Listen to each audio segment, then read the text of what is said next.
Los clústeres son mesas neutrales donde participan empresas que forman parte de un mismo sector, pero integran a su cadena de valor. Hay un ejemplo que creo que es el más fácil para hablar y entender qué es un clúster, y es que si tú y yo tuviéramos un hotel en una pequeña playa, donde solo está tu hotel y el mío, en un clúster podríamos ponernos de acuerdo, tu hotel y mi hotel, aunque seamos competidores directos, con la universidad que está en el municipio en el que estemos y con la autoridad, para que en lugar de promover tú tu hotel y yo mi hotel, juntos promovamos nuestra playa como destino, y que entonces traigamos tantos visitantes a nuestras playas que tus habitaciones y las mías no sean suficientes para recibirlos a todos. Los clústeres existen naturalmente.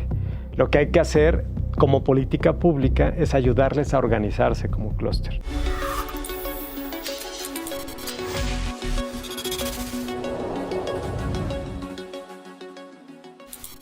Bienvenidos una vez más a una edición de Ágora Digital. El día de hoy estamos muy complacidos con la presencia del doctor Héctor Arronte Calderón. Es una persona que además apreciamos mucho en esta institución porque es alumno también de la carrera de Derecho, recién egresado justamente. Él es licenciado en Administración de Empresas, maestro en Finanzas y doctor en Administración Pública. Y actualmente es subsecretario de Industria y Comercio de la Secretaría de Economía del Gobierno del Estado. Bienvenido, subsecretario. Es un honor tenerte aquí. Muchas gracias por la invitación. Estoy muy contento de estar aquí en IEXE con ustedes. Fíjate que en nuestros programas de administración de empresas y el MBA y otros relacionados, nos ha llamado muchísimo la atención la política pública que ha implementado el Gobierno del Estado para promover los clústeres industriales y empresariales como un mecanismo de impulso económico. ¿Nos podrías, para nuestros alumnos, explicar un poquito más en qué consiste esta política pública? Claro. ¿Te gustaría platicar acerca del desarrollo de qué es un clúster o que te cuente también el entorno sobre el cual se eligió este modelo? No, yo creo que primero el entorno para tener el contexto. Es importante, aunque no tiene que ver propiamente con negocios, sino con el diseño de la política pública y después que aterriza en negocios, entendiendo que el Estado de Puebla está viviendo la primera administración de un gobierno de izquierda en su historia, que es un gobierno que comenzó la administración con un discurso muy enfocado en la atención a los grupos vulnerables y en la democracia participativa, que bueno, todos lo hemos escuchado en la frase que utiliza el presidente Andrés Manuel López Obrador, que dice: por el bien de todos, primero los pobres, ¿no? Que entonces es un enfoque a la política pública, atender a los grupos vulnerables. Y con el pueblo todo y sin el pueblo nada, que aterrizado en materia de diseño de política pública tienes que estar basado en una democracia participativa. Cuando empezamos esta administración, pues teníamos que atender esas disposiciones que venían desde la Federación, y el entonces gobernador Luis Miguel Barbosa traía de manera muy incisiva, muy fuerte. Y bueno, me toca servir en la Secretaría de Economía, entonces desde la Secretaría de Economía también teníamos que atender los objetivos de las empresas, que al final las empresas son el motor económico del Estado y del país, y que tienen su enfoque especialmente en la productividad, en la competitividad y en la generación de rentabilidad. Y si lo ves de manera muy sencilla, pues son cosas que pueden contraponerse. Y el ejercicio de la política pública con este enfoque podría no encontrar un puente de comunicación y de colaboración para caminar de manera paralela con las empresas. Entonces estuvimos buscando a nivel internacional buenas prácticas, diseños de políticas públicas que hubieran funcionado de tal forma que al ayudar al desarrollo de las empresas también ayudaras al bienestar, ¿no? Que es lo que se estaba buscando. Y encontramos un índice, que ese índice, jamás me haría un tatuaje, pero si me lo hiciera me lo pondría aquí en el brazo. Nos abrió una ventana de oportunidad y comunicación entre el mandato que venía de la orientación que debía tener el gobierno con los intereses de las empresas, y es el índice de progreso social. El índice de progreso social nace en la Universidad de Harvard, de la misma escuela de negocios donde se crearon los clústeres, y es una forma de encaminar los objetivos de las asociaciones empresariales a impactar de manera positiva a la sociedad. Es un índice muy completo, tiene 3 vertientes muy importantes, que es atender las necesidades básicas, generar bienestar, pero además una muy importante que es generar oportunidades.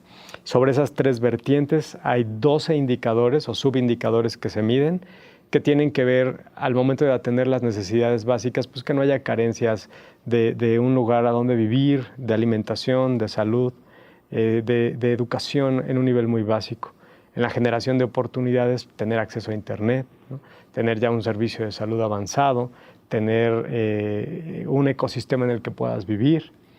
Pero en el área de oportunidades se va especializando, y lo que nos dice el Índice de Progreso Social es que las regiones subnacionales, como un estado, deben empezar por la protección de los derechos humanos, la inclusión, el cuidado del medio ambiente y el acceso a educación superior vinculada a las oportunidades laborales que hay en la misma región. De tal forma que una niña o un niño que nacen en una ciudad, en un estado, puedan encontrar todas las condiciones para vivir con bienestar, elegir por vocación la formación profesional que ellos deseen y encontrar un empleo digno o la capacidad de emprender de manera exitosa en su propia región. Entonces, lo que te estoy diciendo pues, es muy amplio, es muy complejo y se logra a través de los clústeres, empresariales. Y fue así que adoptamos la política de desarrollo económico en el estado de Puebla con un enfoque en el progreso social y sustentada en las asociaciones empresariales que el mismo indicador promueve, que son los clústeres, ¿no? Y los empezamos a trabajar hace 5 años y el día de hoy los clústeres son una política pública viva. Se han caracterizado e integrado 21 clústeres empresariales. Al cierre de esta semana teníamos asociadas 1,031 empresas. Dentro de las 1,031 empresas se encuentran más de la mitad del top 100 del estado. Tenemos, por ejemplo, la planta de Audi o la planta de Bimbo o las grandes productoras de huevo, dependiendo del clúster, que si quieres ahorita podemos profundizar en ello. Pero lo más importante es que hoy los clústeres ya representan el 64% de la producción bruta del estado. Entonces ya es una política pública funcionando y más o menos es el 30% de la fuerza laboral.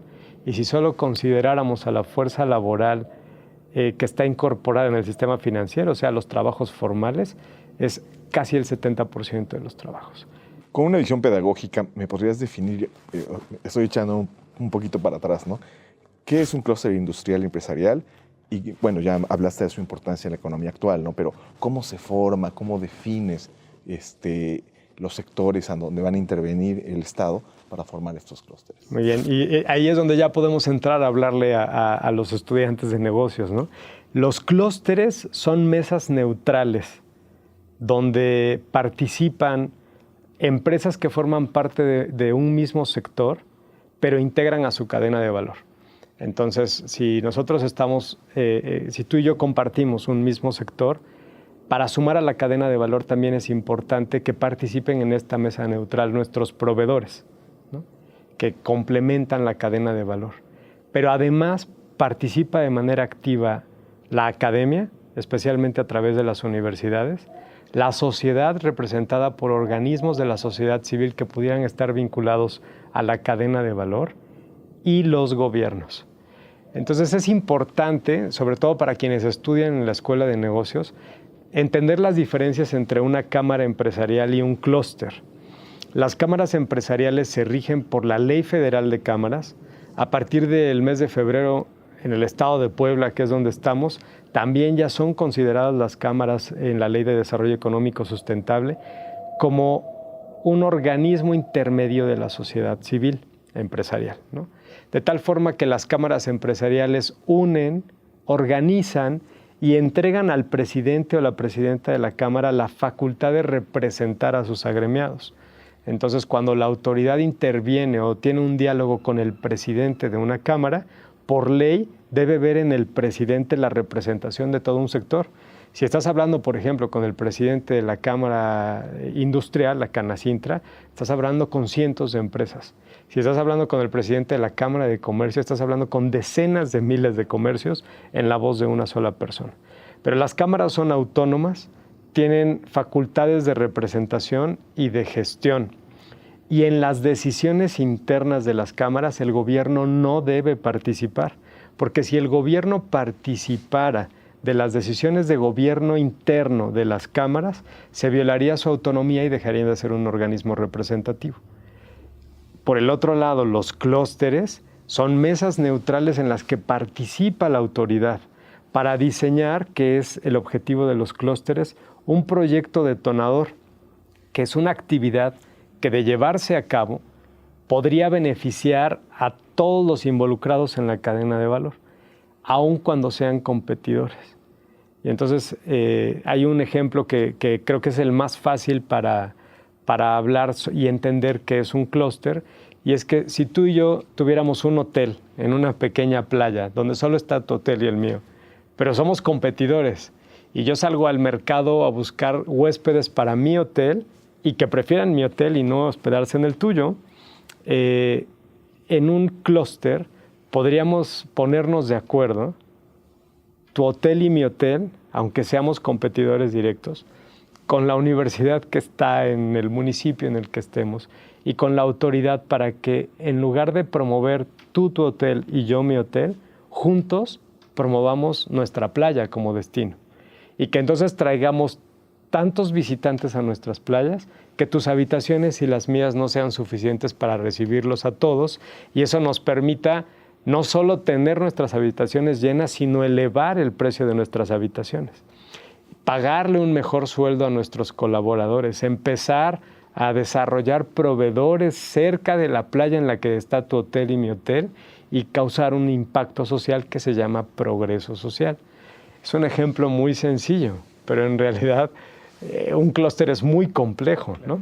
Pero los proyectos detonadores se convierten en acciones donde los competidores convergen en interés, dejan de verse como competidores y se ven como aliados para desarrollar una acción que los haga más competitivos, más productivos y por lo tanto más rentables.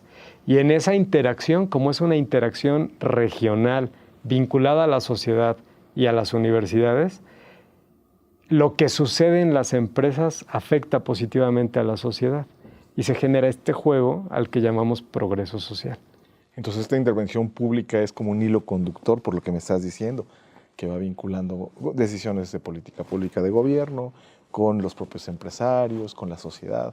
Me parece muy, muy interesante, como dices, un concepto muy rico y muy complejo de entrada, ¿no? Porque entiendo que no es tan fácil que alguien que se ve como competidor de pronto encuentre algo positivo en esta estrategia de clusterización.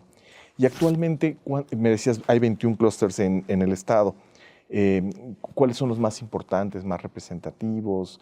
¿O se eligen por regiones o por sectores? ¿Cómo es esta estrategia para visibilizarlos? En el estado de Puebla lo que hicimos, como el enfoque era muy puesto en causar progreso social, lo primero que hicimos fue algo que le llamamos la caracterización. Los clústeres ya existen naturalmente, ¿no? O sea, las empresas ya están y empiezan a asentarse en una región, empresas de un mismo sector, ¿no? Es como si la 25 Poniente aquí en Puebla, ¿no? Que si tú pasas por allá vas a encontrar muchas tiendas que venden azulejos y muebles para baño. Ese es un clúster natural, ¿no? Por alguna razón, a lo mejor se puso ahí una tienda y luego llegó otra y luego otra. Y si hoy circulas esa calle, vas a encontrar decenas de tiendas que te ofrecen al parecer los mismos productos. Los clústeres existen naturalmente. Lo que hay que hacer como política pública es ayudarles a organizarse como clúster. Entonces el primer paso fue caracterizar los clústeres, entender de acuerdo a los números que nos entrega el INEGI, que es un instituto reconocido a nivel internacional por la veracidad de su manejo estadístico y de base de datos, y utilizando el modelo de Michael Porter, hacer la caracterización y medir qué sectores tienen presencia en Puebla y qué fuerza tienen. Y esa fuerza tú la mides de acuerdo a las variables que quieras analizar. Nosotros, con el enfoque de gobierno que teníamos o que tenemos todavía, nuestra primera variable es la generación de empleo, ¿no? ¿Cuáles son los sectores que están generando la mayor cantidad de empleo? Pero además la segunda variable fue el tamaño de las remuneraciones que se estaban dando a los colaboradores. Tú puedes tener un sector industrial que genera mucho empleo, pero que le paga muy poco a su personal y eso no va a causar progreso social. Lo que tú quieres es impulsar sectores industriales que le paguen muy bien a sus colaboradores para que sus familias tengan prosperidad. La tercera variable está en las exportaciones, porque eso calienta la masa económica. Y la cuarta, la generación de valor agregado. Y entonces dividimos el proceso, la política pública de la segunda etapa, que es la integración de los clústeres, en 3 generaciones. La primera, pues fueron los grandes empleadores, donde ya existía el clúster automotriz. Nosotros lo que hicimos fue ya una vinculación formal del clúster con el gobierno. Surgió el clúster de la industria textil y de la confección, por ejemplo, que es un clúster muy grande, que todos conocemos, dividido en distintas cámaras y muchas veces en familias que tienen el mismo bisabuelo, el mismo tatarabuelo, pero los nietos no se hablan, ¿no? O están hasta conflictuados y con un gran trabajo que hizo la entonces secretaria Olivia Salomón, logró sentar a la industria del vestido con la industria de la confección y con proveedores importantísimos como los fabricantes de hilo, los fabricantes de maquinaria, para hacer un gran clúster que cuando mides a la industria textil y de la confección de Puebla, te das cuenta de que ocupamos el primer lugar nacional en exportaciones, ¿no? O sea, el estado de Puebla es el estado más exportador en la industria textil y de la confección. Hay el sector agroalimentario. También Puebla lidera al menos 10 productos agroalimentarios en exportaciones. Tenemos un clúster importantísimo que surgió en la primera generación, que es el clúster de las universidades, el clúster de educación y desarrollo del talento, que ahorita platicamos de él. La segunda generación estuvo enfocada en las vocaciones productivas del interior del estado, donde el turismo y los servicios y el comercio se convierten en grandes empleadores. Pero también está la industria del mármol y el ónix. Puebla es el principal exportador de mármol y ónix del país. Y además las canteras poblanas están siendo proveedoras de desarrollos importantísimos, como lo que está pasando con el Tren Maya y la construcción de todas las estaciones de tren. Puebla va a estar presente en toda la línea del Tren Maya porque se está poniendo mármol poblano en las estaciones del tren y los desarrollos de vivienda más importantes que están ocurriendo, por ejemplo, en Yucatán o en Baja California. Y otra industria del interior del estado que es muy importante es la de fabricación de muebles. Y después, en la tercera generación, nos metimos con industrias especializadas, donde puedes encontrar, por ejemplo, la industria de inyección de plásticos. Es una industria especializada, muy especializada, con un gran mercado internacional y que tiene presencia muy fuerte en Puebla. La industria metal mecánica. En Puebla tenemos una de las primeras plantas de ILSA, ahora Ternium, y otras empresas muy importantes como de acero, y es generar alrededor de la industria metal mecánica este clúster, que es un clúster que no solo impulsa a la industria automotriz, sino a casi toda la industria de la transformación y de la construcción de maquinarias. Por ejemplo, otra industria especializada es la industria química. En Puebla es más importante de lo que creemos.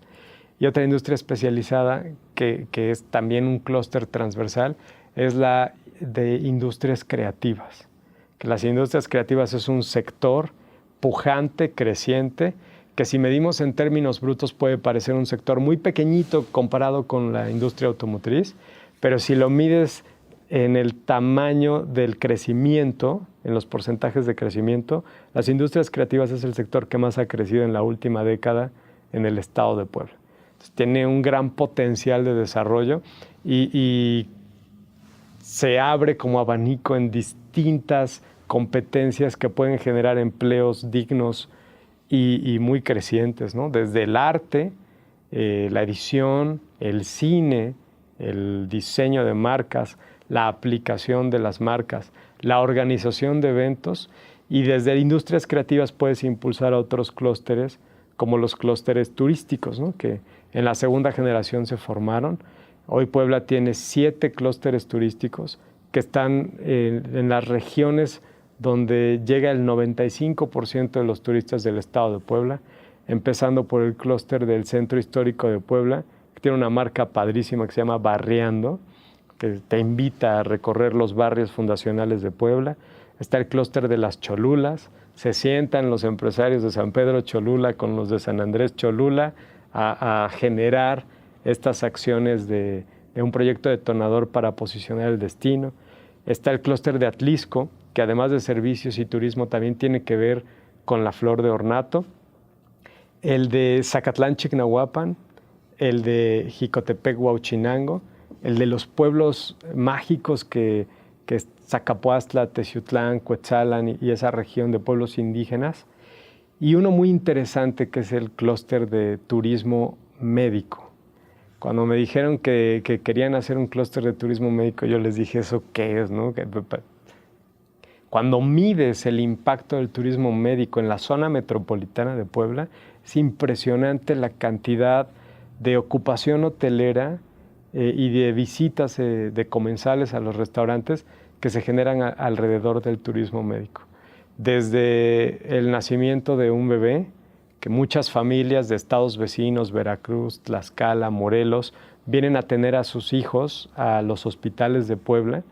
Y pues cuando viene la mamá y va a tener a su hijo, pues la acompaña también la abuela, y después llegan los suegros y llegan los sobrinos y se ocupan 3, 4 habitaciones en un hotel alrededor de un nacimiento, hasta cosas más complejas como la atención de un tratamiento oncológico que trae a muchos pacientes a Puebla, que tienen estancias a lo mejor de 2 o 3 meses para tratarse y aliviarse, y se quedan en Puebla y consumen en Puebla y rentan en Puebla. El turismo médico es también un tractor muy importante que no conocía y creo que muy pocos poblanos lo entendemos, pero Puebla es uno de los principales destinos de turismo médico del país. Había escuchado en San Miguel de Allende, por esta vocación de residencias de extranjeros, que había turismo médico dental. Pero no, la verdad es que no tenía idea de que en Puebla también hubiese ese... Sí, es muy grande y gracias al clúster está creciendo. ¿Es nacional? O sea, me refiero, ¿es de los estados circunvecinos o ya ese turismo médico ya va posicionándose internacionalmente? Tijuana y Nuevo León son los destinos de turismo médico más importantes por su cercanía con la frontera, ¿no? Pero en Puebla, como tenemos una gran población de migrantes, también somos un gran destino de turismo médico de los propios poblanos que viven en los Estados Unidos y regresan a Puebla a atenderse. Porque la operación de una rodilla te cuesta lo mismo en Puebla que en San Antonio, nada más que aquí es en pesos y allá es en dólares. El precio puede ser hasta 15 veces más caro. Entonces, un migrante puede preferir regresar a casa a Puebla a atenderse, a que su mamá lo acompañe o la acompañe en el hospital, pero también porque el precio es mucho más bajo y la calidad es la misma. Pero además también Puebla atiende al sur del país, ¿no? Si tú le preguntas a las familias de clase media alta de Veracruz y de Tlaxcala dónde tuvieron a sus hijos, la probabilidad de que te digan que nacieron en Puebla es muy alta. Qué interesante. Sí, muy interesante. Una de las preguntas que teníamos preparadas para ti era justamente los desafíos en la implementación y consolidación de los clústeres, pero la verdad es que creo que cada uno tiene sus desafíos, ¿no? El desafío más importante es convencer al empresario de asociarse con su competidor y de dejar de ver a la competencia como tal y empezar a ver en tu competidor a un aliado, que es romper un paradigma. Y siempre romper los paradigmas es uno de los cambios más profundos, y eso requiere tiempo y requiere de casos de éxito, de empezar a tener casos de éxito. Qué interesante. Cuéntanos un poquito del clúster de las universidades, el clúster educativo. Muy bien, el clúster educativo es el futuro, ¿no? Es el presente y es el futuro del ecosistema de clústeres. Cuando hicimos la política, buscamos que cada generación tuviera un clúster transversal. En total hay 3 clústeres transversales porque tenemos 3 generaciones. Está el clúster de las tecnologías de la información y la comunicación, está el clúster de las industrias creativas, pero sobresale de manera natural el clúster de las universidades. Porque al final, cuando una empresa se incorpora a un clúster a nivel mundial, si tú le preguntas qué buscas en un clúster, te piden 3 cosas. Yo entro a un clúster para desarrollar talento pertinente, ¿no? Porque es difícil encontrar en las universidades, aun cuando sean las universidades vecinas de la industria, que los egresados o las egresadas tengan el perfil que necesito. Entonces entran a los clústeres para que desde el clúster se interactúe con una o con varias universidades para mover el perfil de egresados, ¿no? La segunda razón es para desarrollar proveedores y la tercera razón es para desarrollar tecnología e innovación. Entonces, de las tres razones principales a nivel global de por qué las empresas participan en un clúster, dos de ellas tienen que ver con la interacción con una universidad. Entonces, Puebla tiene el único clúster de universidades del país, uno de los pocos que hay a nivel mundial. Ya son 101 instituciones de educación superior, incluye a universidades de otros estados, a una universidad nacional que es el Instituto Politécnico, que llegó a Puebla, y lo primero que dijo fue, voy a hacer un clúster de universidades. Le dijimos, espérate, porque ya lo tenemos, ¿no? Y empezó a participar de manera activa y se convirtió en un motor que impulsó aún más este clúster. Y este clúster tiene 4 ejes de trabajo que a mí me generan una gran esperanza sobre el futuro que va a tener Puebla. El primero es el desarrollo, es la alineación, no el desarrollo, la alineación pertinente de los planes de estudio. Y eso es sentar a las universidades con la industria para que la industria le diga, me estás mandando ingenieros que no saben hacer esto y yo necesito que lo sepan hacer. O me estás mandando a ingenieros que no tienen estas certificaciones, por ejemplo, con el clúster de la industria energética. El clúster de la industria energética le dijo a las universidades, no me sirve que traiga un promedio de 9.9, ¿no? O de 10 de calificación, perfecto, si no tiene la certificación básica para el manejo de instrumentos que pide la Comisión Federal de Electricidad. Yo prefiero contratar a una persona con estudios de bachillerato con esta certificación que a un ingeniero. Pero necesito al ingeniero. Entonces mándamelo certificado y le doy contrato a todos los que egreses. Esa es la alineación pertinente del perfil de egresado. La segunda acción que está llevando a cabo el clúster universitario es un trabajo de vinculación entre las universidades para crear una red de innovación. ¿Y eso qué significa? Que lo que ocurra dentro de las aulas y dentro de los laboratorios de las universidades les sirva a las industrias establecidas en el Estado. Cuando empezamos esta administración, y todavía ni siquiera sabíamos que íbamos a trabajar el proyecto de los clústeres, por ley se hacen foros. Y en los foros nos reunimos con las empresas y les preguntábamos qué ventajas o áreas de oportunidad ves. Y nos decían, hablar con las universidades porque las universidades no nos hacen caso. Y luego fuimos a ver a las universidades y las universidades nos dijeron, queremos hablar con los empresarios porque los empresarios no nos hacen caso. El clúster de educación genera esta mesa donde se puede hacer la alineación pertinente de los planes de estudio, pero también donde puede empezar un proceso de investigación aplicada, importantísimo, ¿no? Que alguien que está estudiando una maestría, un doctorado, no se siente con su asesor de tesis a inventarse un problema y a ver cómo lo resuelve, sino que vayan a la industria y le pregunten qué problemas tienes, qué áreas de oportunidad ves, dónde está el futuro del mercado y cómo te podemos ayudar a prepararte para atender a ese futuro, y que entonces el estudiante de maestría, de licenciatura o de doctorado haga de su tesis una solución para la industria.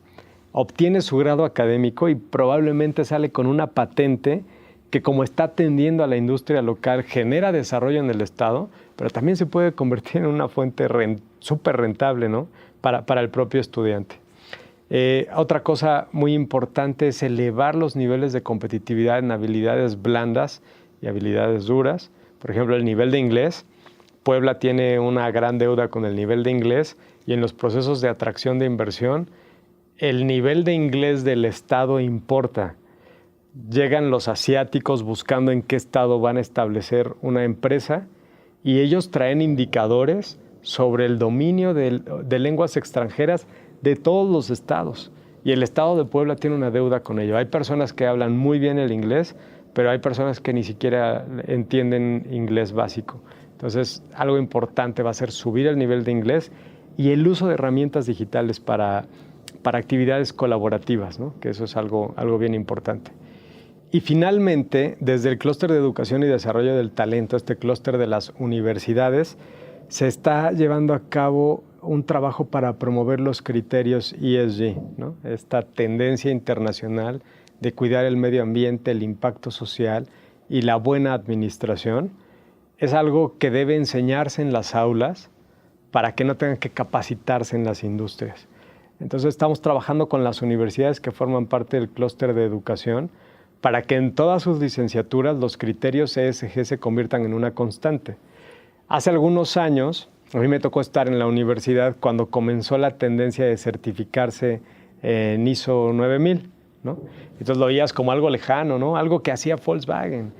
Y poco a poco fue permeando en todas las industrias y hoy es un componente obligado. Hasta las universidades se certifican al interior en ISO 9000, pero si tú quieres ser proveedor de la industria automotriz o de la industria agroalimentaria y no tienes una certificación de ISO, ni siquiera puedes entrar, ni siquiera puedes presentar una cotización. Nosotros creemos y estamos convencidos, porque lo dicen todos los indicadores y todas las empresas calificadoras, los despachos calificadores, que los criterios ESG se van a convertir en una obligación antes del 2030. Entonces, si Puebla, a través de los egresados universitarios, empieza a permear la responsabilidad que implican los criterios ESG, vamos a estar un paso adelante de la competencia nacional e internacional. Entonces, estas son las 4 vertientes que trae el clúster de educación, y lo que yo veo es que el clúster de la educación en su trabajo transversal va a empezar a conducir el perfil industrial del estado de Puebla. Mucho se ha hablado del futuro de Puebla con un valle de la tecnología, ¿no? ¿Y qué es un valle de la tecnología? Pues es una región donde hay muchas empresas de base tecnológica. Todas las empresas de base tecnológica que conocemos en el mundo nacieron en una universidad, ¿no? Nacieron de la interacción entre las universidades y la industria. Y el clúster de educación y desarrollo del talento está teniendo esta interacción con los otros 20 clústeres que le permite conocer de primera mano las oportunidades de mercado.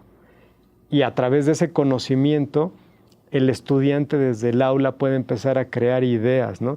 Los estudiantes universitarios que no tienen otra cosa que hacer que estudiar, pueden empezar a ocupar el conocimiento adquirido en la creación de una idea que se convierta en un proyecto exitoso y que después sea una empresa muy rentable que cause progreso social.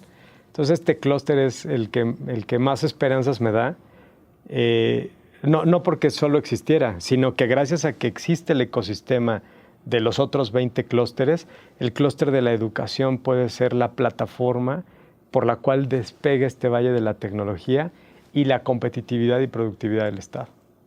Muy interesante, subsecretario. Y por lo que nos estás contando, pues es un proceso, ¿no? Estamos impulsando una estrategia de largo alcance para muchos años, ¿no? La pregunta que venía es si ya tenían ejemplos de algunos resultados, tal vez parciales, no lo sé, de esta estrategia de clusterización en el Estado.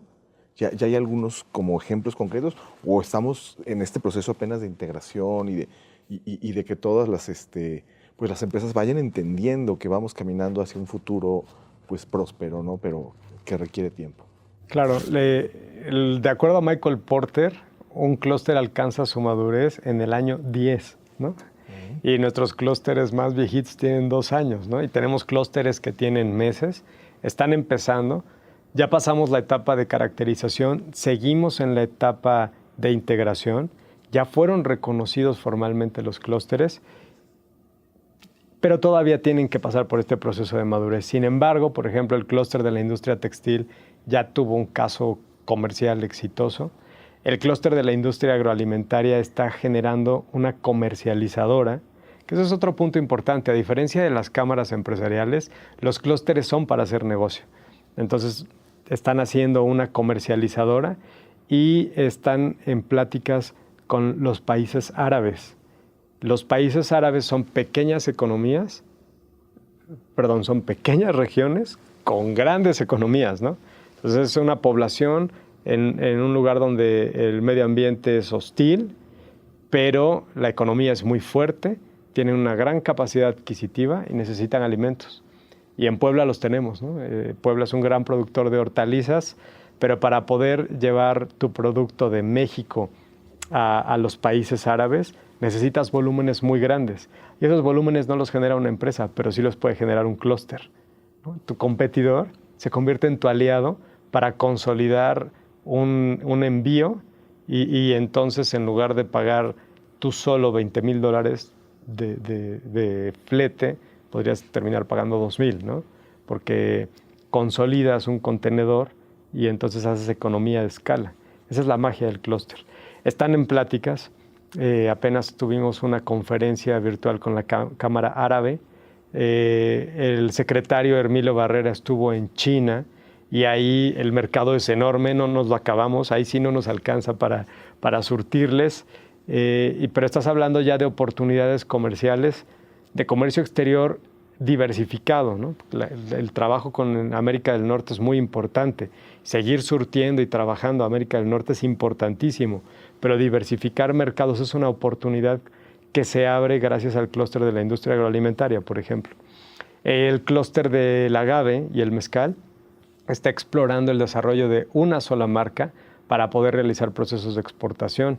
El clúster de la industria del mueble, por ejemplo, están enfrentando un problema muy importante porque el mercado de los Estados Unidos, que es el principal mercado para la industria del mueble, generó certificaciones de seguridad para la caída de los muebles, ¿no? Y eso pasó alrededor de esta empresa que se llama IKEA, que hace muebles económicos, que tienen un diseño muy bonito, pero que están hechos de maderas laminadas que tienen poco peso. Entonces, los niños pequeños escalan los muebles y como tienen poco peso se les vienen encima.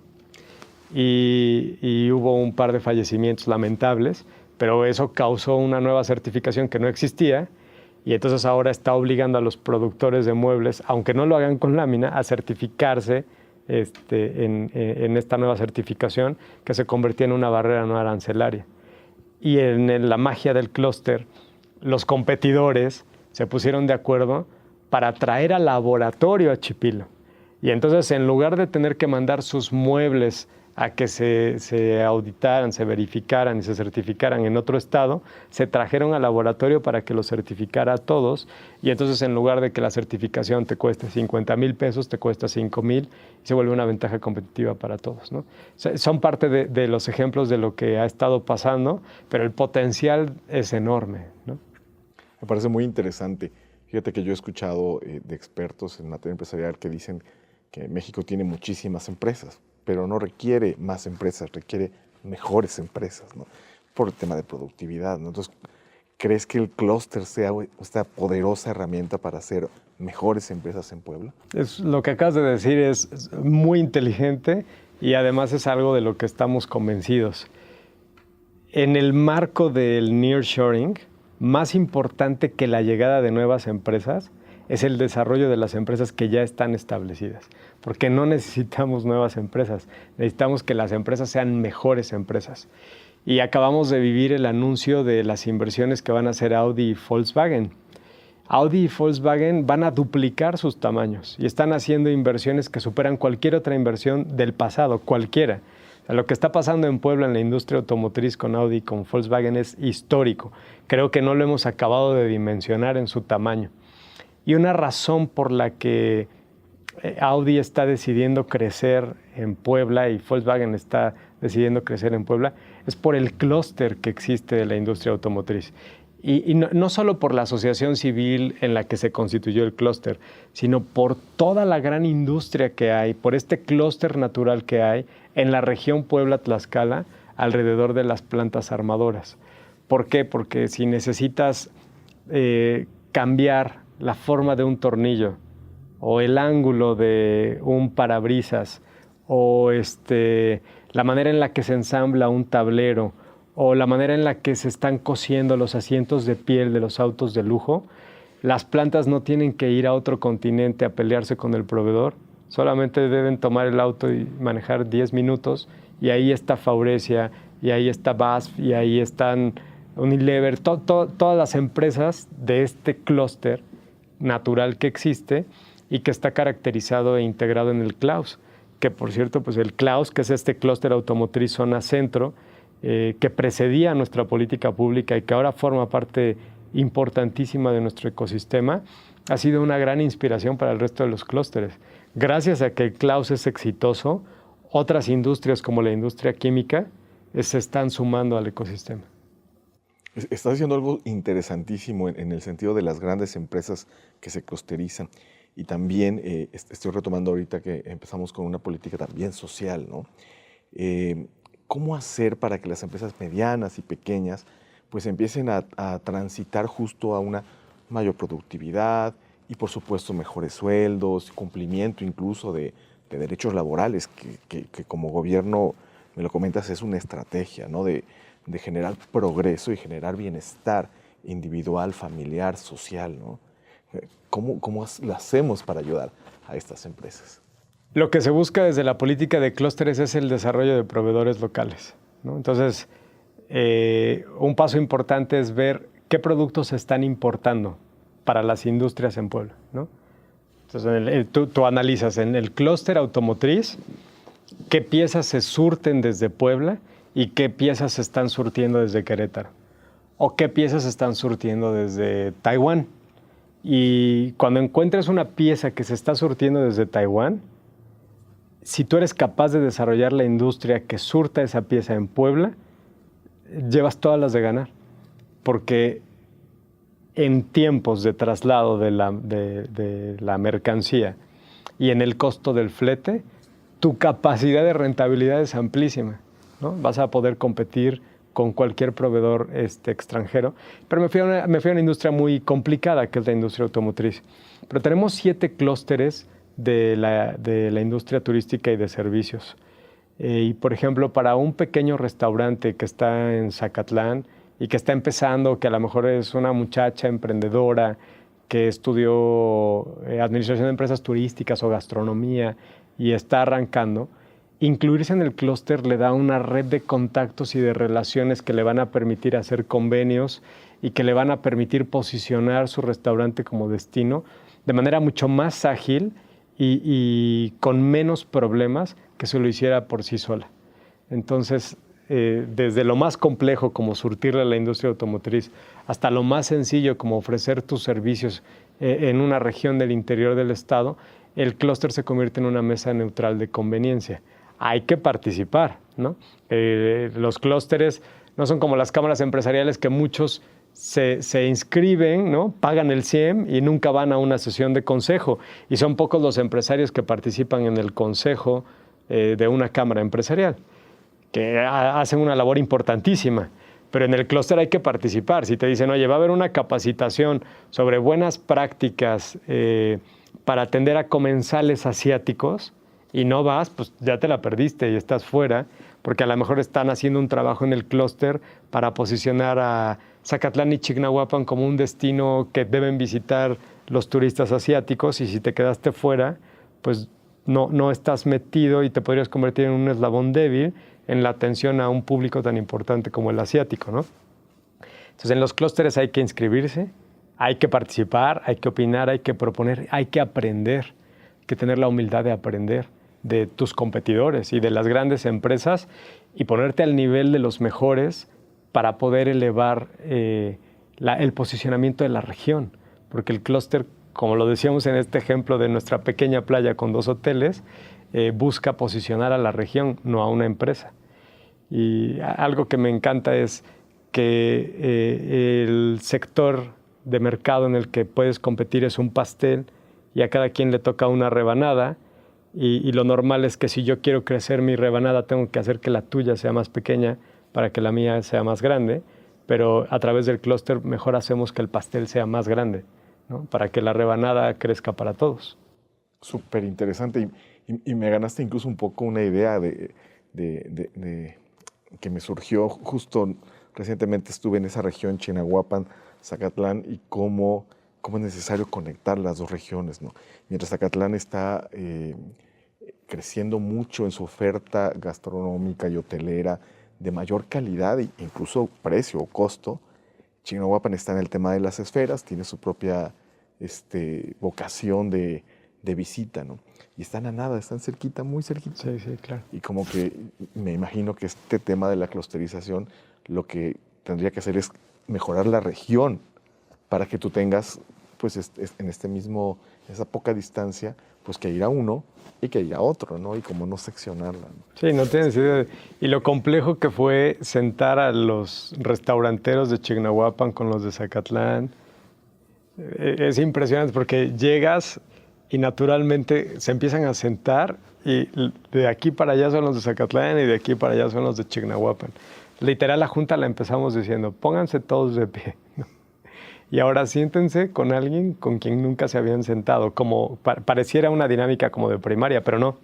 Había que romper la frontera de 5 minutos de carretera para poder posicionar a la región. Y siempre está la tentación de decir, yo quiero hacer el clúster de Zacatlán y yo quiero hacer el clúster de Chignahuapan. Sí, pero entonces la magia del clúster no existe. Necesitas romper esos paradigmas y trabajar en unidad. Y, por ejemplo, algo bien importante que hicimos fue el clúster de Jicotepec-Huauchinango, porque una parte muy importante de los visitantes al destino de Zacatlán, que es el corazón hoy turístico, toma el arco norte y llega desde Huauchinango, llega a Zacatlán, pero no se queda en Huauchinango. Y de Huauchinango hacia el norte está Huauchinango, Jicotepec, Pahuatlán, que son pueblos mágicos que no están recibiendo visitas porque no se ha promovido el destino. Entonces es unir a los servidores turísticos, a hoteles, restaurantes, prestadores de servicios, para que posicionen el destino. Y ha sido complejo, pero ha sido exitoso. Está funcionando muy bien. No, muy bien. Te voy a hacer una pregunta que tal vez pudiera ser difícil. ¿Tú cómo ves el desarrollo de los clústeres justo en esta maduración de los 10 años? Me dices que algunos tienen meses, algunos tienen dos años, ¿no? ¿Tú cómo los ves en nuestra región y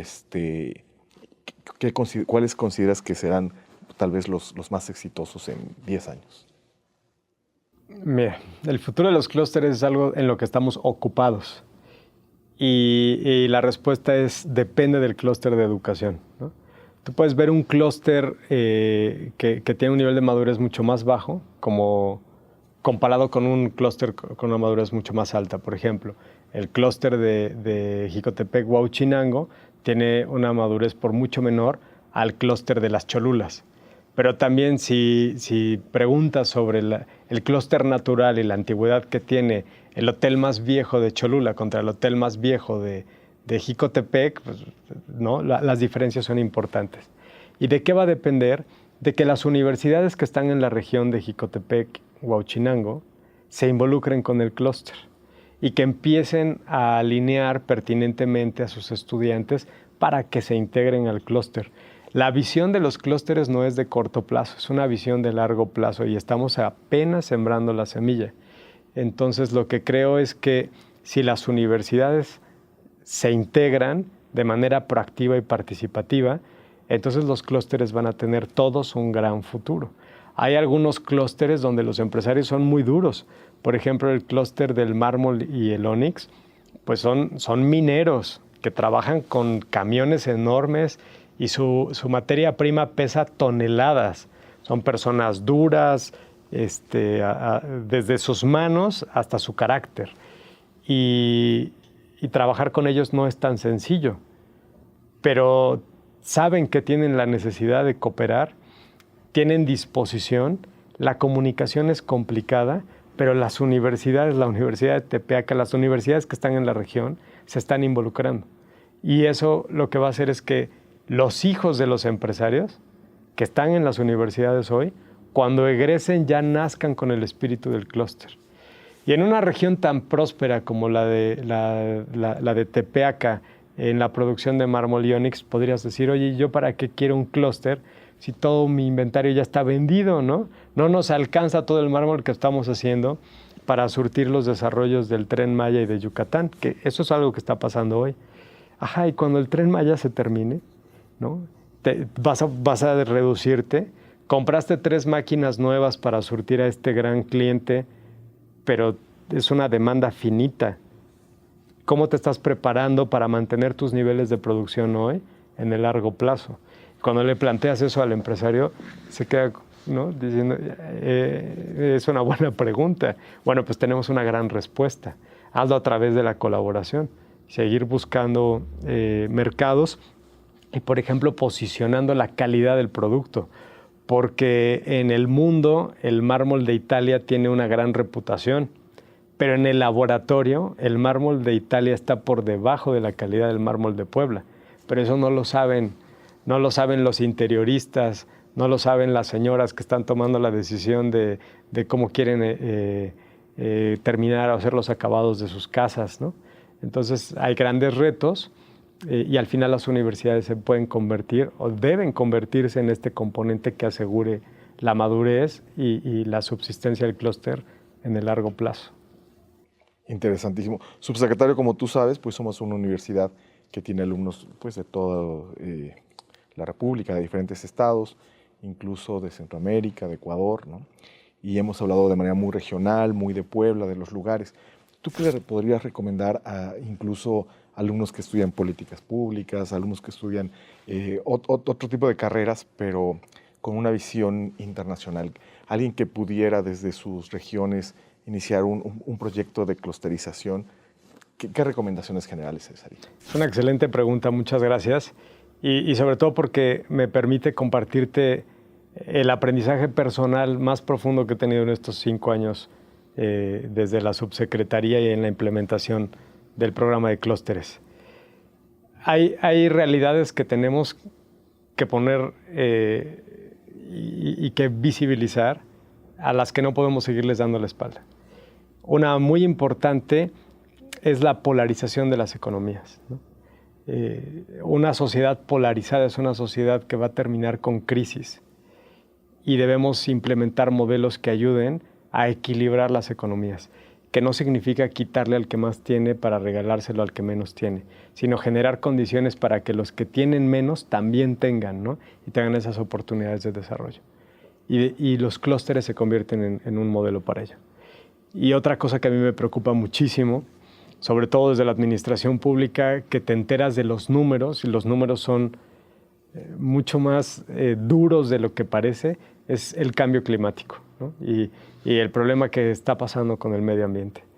Y los clústeres per se, inspirados en el índice de progreso social, obligan a las empresas a tener conciencia y a llevar a cabo acciones conjuntas para cuidar los criterios ESG, para generar acciones para la protección del ecosistema, del impacto social y de la buena gobernanza. La clusterización de las economías me parece un destino seguro para el futuro de la humanidad, súper profundo. Empezar a ver en tu competidor también a tu aliado para hacer algo bueno por tu entorno y también algo bueno por tus finanzas, ¿no? En ver el trabajo conjunto para cuidar de nuestro ecosistema y de nuestra sociedad, una responsabilidad de todos los empresarios. Porque al final, si no cuidas de tu medio ambiente, tu empresa no tiene futuro, como no lo tendrá la humanidad. Si no cuidas de tu sociedad y del impacto que tu empresa tiene en tu entorno inmediato, la sociedad no va a cuidar de ti. Y entonces vas a tener problemas de seguridad, ¿no? Problemas de desarrollo de talento, de búsqueda de mano de obra. Si tu reputación es mala, la gente no va a aspirar a trabajar contigo o va a trabajar contigo buscando cómo cambiarse de lugar. Y los clústeres permiten elevar la reputación de las empresas. Y finalmente, la colaboración con las universidades y con el gobierno rompe el paradigma de que el sector privado no puede colaborar con el público. Y se tejen puentes que permiten desde lo público impulsar a lo privado de manera legal, ¿no? Que el apoyo a las empresas no sea producto de la corrupción, sino producto de la colaboración, de tener condiciones en las que el gobierno puede llevar a cabo acciones que elevan la rentabilidad de las empresas sin que eso sea mal visto, sino que por el contrario se vea como una gran política pública que a través de las empresas está generando progreso social. Entonces, a quienes nos escuchan en el país y fuera de México, voltear a ver en el modelo de clústeres un modelo que vincula los intereses de las empresas con los intereses de los gobiernos, que ayuda a equilibrar las economías y que tiene un impacto importante en el medio ambiente y en el medio social. Es una buena práctica y como toda buena práctica es muy difícil, ¿no? Y es un intangible que probablemente los gobernantes podrían ver como algo poco atractivo, porque no es construir un edificio, ¿no? No vas a llegar con una banderita a empezar una obra muy grande, sino es un proceso que va poco a poco, estando presente con las personas, con los empresarios, con los tomadores de decisiones, convenciendo, educando, formando, superando resistencias, pero el impacto que puede tener es un impacto que tiene eco pues en el futuro, ¿no? Y bueno, pues yo los invitaría a profundizar en el tema, a encontrar en los clústeres la posibilidad de una verdadera política pública y sobre todo con una visión trascendental. Extraordinario. Pues quiero agradecerte mucho esta participación. La verdad es muy enriquecedor con tu experiencia tanto en el ámbito o sector privado como en el sector público. Para nuestros alumnos nos da hacia dónde ver en tema de políticas públicas en materia económica. A nombre de IEXE Universidad, de nuestro rector, el doctor Julio Franco, quiero agradecerte pues esta participación de verdad muy enriquecedora para nosotros. Muchísimas gracias. Muchas gracias. Gracias. Agradezco la atención que nos brindaron nuestros estudiantes, nuestros invitados y los invito para nuestro siguiente episodio. Muchísimas gracias por su compañía.